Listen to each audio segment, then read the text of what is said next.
देखिए, बिहार की जो आज स्थिति है, हर व्यक्ति जानता है कि गरीब और गरीब होता जा रहा है।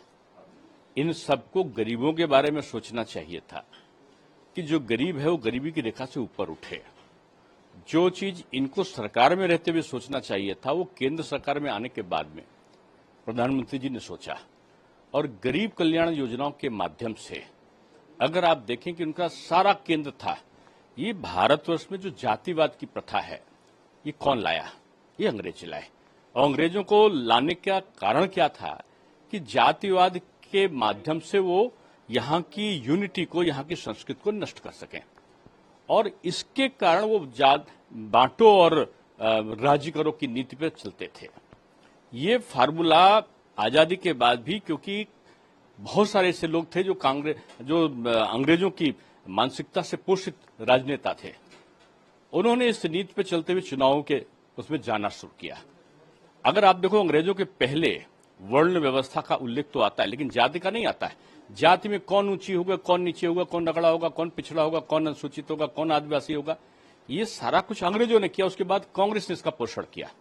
प्रधानमंत्री ने सबसे बड़ा काम किया वो ये कि उन्होंने गरीब कल्याण योजनाओं के माध्यम से राशन दिया, तो जाति पूछ कर नहीं दिया, धर्म पूछ कर नहीं दिया।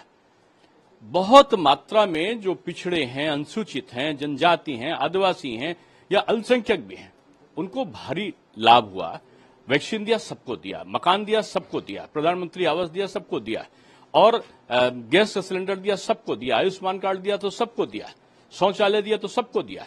ये दर्द है विपक्ष का, और विपक्ष आज भयाक्रांत है कि मोदी जी, यानी मोदी जी कभी अपने को कहते नहीं है एक पिछड़ा नेता प्रधानमंत्री देश में कैसे बन गया। ये इन सब लोगों का दर्द है। आज बीजेपी के शासन में अल्पसंख्यक वर्ग का एक मुस्लिम राष्ट्रपति अब्दुल कलाम कैसे बन गए, ये इनका दर्द है। रामनाथ कोविंद अनुसूचित जाति के राष्ट्रपति बीजेपी के द्वारा कैसे बन गए, ये दर्द है इनका।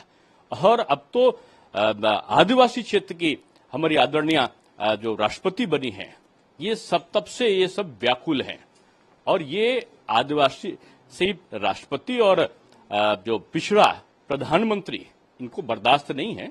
इसलिए ये चुनावी मौसम में ये मौसमी नेता आएंगे, छद्म वेश धारण करेंगे, और छद्म वेश धारण करके पहले कभी ये मस्जिदों को जाते थे, टोपी लगाते थे, अब वो जय हनुमान ज्ञान गुण सागर करने लगे हैं।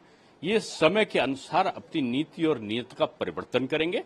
ये हताश निराश है ये घमंडिया, और इस चुनाव में, लोकसभा में ये पराजित होने की अपनी तैयारियों को देखें, ये दूसरे की चिंता नहीं करें। सर, सपा बसपा कांग्रेस इस जाति जनगणना का समर्थन कर रही है। देखिए, सपा बसपा कांग्रेस ये सारे लोग एक साथ मिलकर चुनाव लड़े थे, और चुनाव ये लोग बीजेपी से महागठबंधन का हारा था।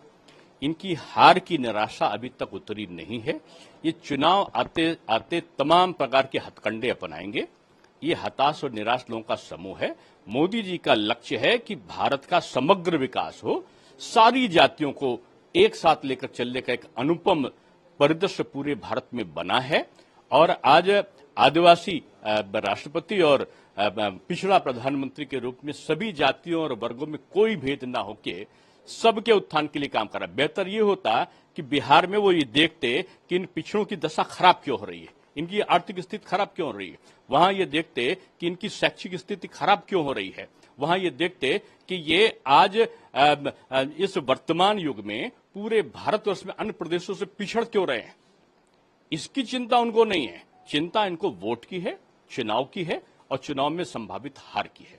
इसलिए हताश निराश लोगों का ये समूह अभी बहुत सारी चीजें बोलेगा। उसको बहुत इन सबकी नीति और नियत पे किसी को विश्वास करने की आवश्यकता नहीं है, क्योंकि भारत के संविधान में बाबा साहब भीमराव अंबेडकर जी ने तमाम चीजों को बताया है। प्रोसेस क्या होगा, किस चीज का, कौन जनगणना कराएगा, कौन नहीं कराएगा, उसका तरीका क्या होगा, कहां से होगा, ये सब संविधान में दर्ज है। ये क्या बाबा साहब के द्वारा दर्ज संवैधानिक व्यवस्था को तोड़ना चाहते हैं क्या? तमाम प्रश्न है। बीजेपी सबका समर्थन करती है और पिछड़ों का उत्थान हो, इसके लिए कृत संकल्प है। अनुसूचित का उत्थान हो, कृत संकल्प है। आदिवासी का उत्थान हो, गरीब सवर्ण का उत्थान हो, अल्पसंख्यक का उत्थान हो। बीजेपी भेदभाव करके अपनी योजनाओं को लागू नहीं करती।